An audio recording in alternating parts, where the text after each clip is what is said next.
Hey, it's Eric with AMI Local. I'll show you here how to operate our residential elevators. So first things first you'll do is you'll just press the call button. The call will light up. You'll hear the elevator kick on as it's coming to your floor. One thing to remember with our residential elevators is to be a little bit patient. They're not as quick as some commercial style elevators.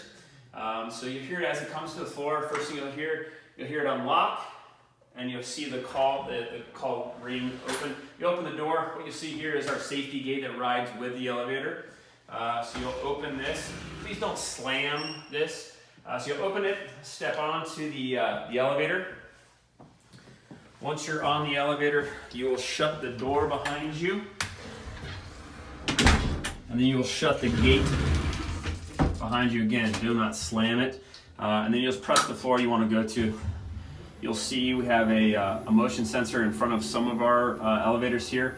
Do not cross that, do not overload the elevator, and we ask that you do not allow kids just to ride without a parent on the elevators. Once you get to the floor, the first thing you'll hear is the door unlock.